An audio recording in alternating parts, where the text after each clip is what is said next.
The temporary foreign worker program is in the news again. You remember the story, a couple of waitresses from Saskatchewan, longtime waitresses at a restaurant, claimed they were fired and replaced by foreigners brought into Canada under this program to work for less money. The restaurant denies it, but the waitresses were so adamant in their claims, and the press storm was so overwhelming that it led Jason Kenney, the Minister of Jobs, who also used to be the Minister of Immigration, to immediately freeze the program for all restaurants. We had a great report on this last week from Lisa Mrazek. I mean, that's what low-wage immigration does, right? It undercuts low-skilled workers by increasing the supply of cheap labor. It also makes things tough for low-income Canadians another way by driving up the price of housing. You bring in 100,000 people who bring down wages and push up rent. It's a pickle for poor people, and employers love it. That's why rich American corporations love illegal immigration to the U.S. But I see the other side of the story, too. I'm from the West. There are tens of thousands of jobs that are just going unfilled. It was even worse a few years ago, right before the Great Recession. I remember driving down Highway 2 in Alberta from Edmonton to Calgary, trying to stop somewhere for a bite, and drive-through after drive-through had a sign in their window saying they were shut down because they couldn't hire anybody. No one was willing to work at a Tim Hortons or a 7-Eleven for just 12, 13, 14 bucks an hour. Now, economists would say that's fine if those services were important to consumers, like highway drivers like me who wanted a snack. Well, we should be willing to pay more for our snacks so the restaurants can pay more for their staff. That's how free market economics is supposed to work, supply and demand. Now, bringing in cheaper foreigners is kind of cheating. It's distorting the market, as economists would say, but still, while we're all debating economic theory and being purists, the facts remain. Tens of thousands of jobs are just plain old going unfilled. Remember what Saskatchewan Premier Brad Wall said? There's 15,000 jobs today on saskjobs.ca. Had seen it in letters where companies will say pretty clearly, without temporary foreign workers, we can't keep our doors open. And what does that do to the rest of their staff if they were unable to operate? Well, I've got a solution. It's what I mentioned to Lisa last week on our show.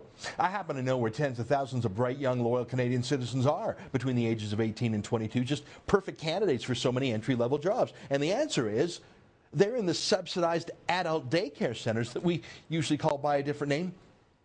University, yeah, I said it. For many Canadian students, I'm going to go so far as to say half of them, university isn't really about learning, certainly not about learning something practical and useful. Sure, for some folks, they really do learn something, engineering, medical school, that sort of thing. But what about the huge swath of academia that is just plain being invented in the past generation by professors looking to create little empires for themselves and university administrators looking to expand their customer base? I mean, seriously, how many sociology majors and psychology majors and critical studies majors and communication studies majors and women's studies majors does one country need? Now, I'm all for bettering yourself, but this is just welfare for rich kids. Yeah, I said it. Universities, for all the praise we heap on them, are a rich man's world.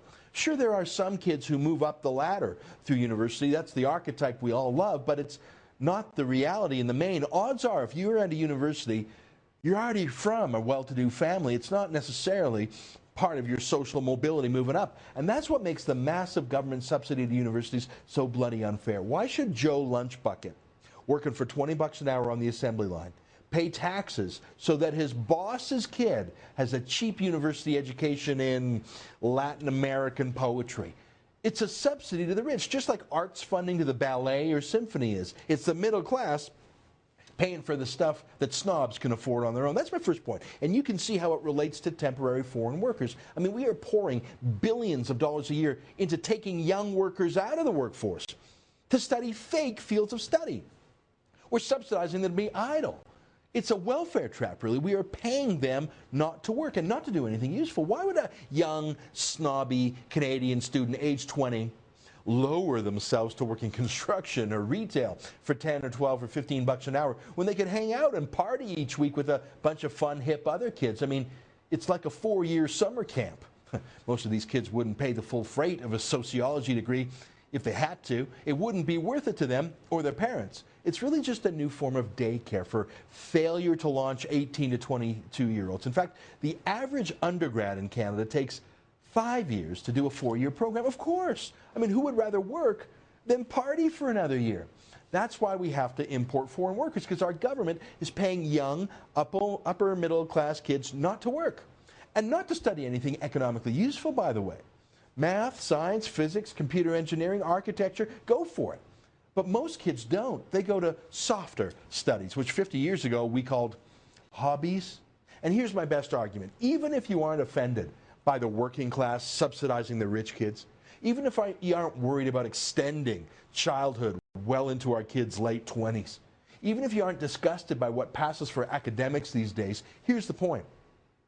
Our students are stupider than ever. According to a massive study of 166,000 students in 24 countries, Canadians are decidedly behind. Not just super developed countries like Japan, Norway, Sweden, Australia. We're behind poor countries too, countries that are still catching up from being released from the debilitation of the Cold War's Soviet bloc. I mean, our kids do worse in school than in economic recovery zones like Estonia or the Slovak Republic. I mean, let me tell you exactly what I mean. According to this Skills Outlook survey published by the OECD, 27% of Canadian university students don't even have basic literacy skills. You heard me, kids that in the past would have been kept out of high school are now being warehoused and graduated from our universities. That's literacy, the ability to read and write. It's worse for numeracy, basic math like counting change or balancing your checkbook. 31% of university grads in Canada don't have those basic skills either. Of course not. But they can tell you the feminist critique of Stephen Harper's robocall scandal, and they can tell you why George W. Bush is a war criminal, and they can tell you the political importance of Madonna's music videos. These are things they study these days. That's universities, that's the academics these days. You want to solve the labor problem in Canada? You want to fill those unfilled jobs? I'm not saying shut down the junk schools and their junk departments. I'm not saying that. I'm just saying stop subsidizing that crap. Take away the free money for rich kids. Pretty soon they'll go and get real jobs, or their overweening parents can find them other daycare options that the rest of us don't have to pay for.